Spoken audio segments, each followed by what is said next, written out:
এখানে উপস্থিত আমার থেকে গুরুজন যারা তাদেরকে আমার প্রণাম। বাচ্চাদের প্রতি শুভেচ্ছা জানিয়ে আমি আমার বক্তব্য শুরু করছি।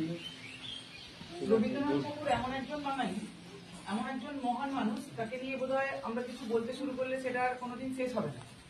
তো অনেকেই অনেক কিছু বলেছে আমার আগে যে বক্তারা, আমি শুধু এটুকু বলতে চাই যে উনি যে সৃষ্টিগুলো করে গেছেন, সেটা চিত্র হোক, সঙ্গীত হোক বা সাহিত্য হোক, সেটা আমরা যখন বাঙালি হিসেবে শুনি তখন আমাদের যেন মানে রোমে রোমে সেগুলো বসে আছে এবং আমাদের সমস্ত দিক থেকে সেগুলো আপ্লুত করে তোলে।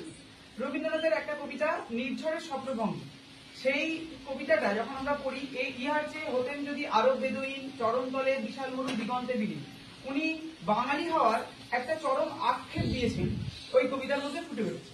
ওনার বক্তব্য ছিল যে বাঙালি আমরা পলিটিক্যাল তর্ক করি, তাস খেলি দুপুরবেলা, ভাত ঘুম দিই, কিন্তু যদি আরব বিদুইন হতাম আমরা বোধহয় চরণতলে বিশাল মরু, আমাদের কোনো সুনিশ্চিত জীবন হতো না, আমরা আমাদের মতো করে বয়ে বেড়াতে পারতাম। এরপর আছে বলাই। বলাইয়ে একটা শিমুল গাছকে কেন্দ্র করে একটা ছেলের যে ভাবনা চিন্তা, সেই বিষয়টা ফুটে উঠেছে। ঘর বাইরে ছোটবেলা থেকে রবীন্দ্রনাথ কিরকম ভাবে বড় হয়েছেন এবং তাদের জীবনে সম্ভ্রান্ত পরিবার হওয়া সত্ত্বেও জামায় একটা পকেট রাখলে শুধুমাত্র তারা আপ্লুত যে আমার জামায় একটা দর্জি পকেট রেখেছে। গরমকালে পরে শীতকাল যখন আসছে একটা জামার বদলে দুই জামা পরতে। এই যে সাধারণ জীবনযাপন, এই জীবনযাপনের মাধ্যমে তারা আস্তে আস্তে বড় হয়ে উঠেছে এবং লেখক হয়ে উঠেছে। অনেক ক্ষেত্রে বলে, রবীন্দ্রনাথের ক্ষেত্রে অনেক মানুষকে আমি বলতে শুনেছি যে জমিদার বাড়ির হওয়ার জন্য গরিব যে ব্যাপারটা সেটা অনেক দূর থেকে দেখে, কিন্তু সুকান্ত ভট্টাচার্য নিজে গরিব থাকার কারণে অনেক কাছ থেকে দেখে। কিন্তু তার লেখনীর মাধ্যমে যে জিনিসগুলো ফুটে উঠেছে তাতে মনে হয় না যে যেই বিষয়বস্তু নিয়ে তিনি লিখছেন সেই বিষয়বস্তুগুলো তিনি কখনো অনুভব করেননি। এছাড়াও আরো কিছু কবিতা যেমন পুরাতন নৃত্য এবং বিভিন্ন রকমের স্বদেশী গান যেগুলো আছে সেগুলো রবীন্দ্রনাথেরই রচনা। উনি আমাদের শুধু হাত ভরে দিয়ে গেছেন।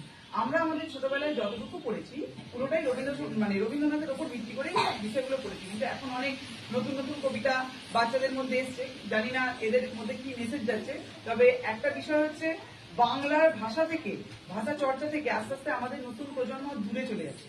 সেটা আমি আর দেখতে পাচ্ছি না। আগে আমাদের সময় ছিল যদি আবৃত্তি করার কথা বলা হতো তাহলে অনেককেই পাওয়া যেত আবৃত্তির ক্ষেত্রে, এখন আর সেই বিষয়গুলো আর নেই।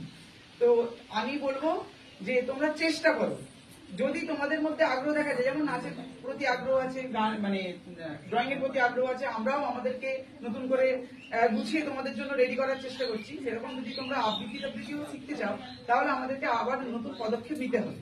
তো চেষ্টা ছিল না, চেষ্টা করো। আমি চাই পরের কোন অনুষ্ঠান হলে যেন আবৃত্তির ক্ষেত্রে তোমাদের মধ্যে থেকে এই যে গানের জন্য অনিশাকে খুঁজতে হচ্ছে সেগুলো যেন না হয়। তোমরা শেখো না, তাহলে খুব সুবিধা হয়, আর এতে তোমরা জীবনে অনেক সমৃদ্ধ হতে পারো। নমস্কার, আমার এটুকুই কথা।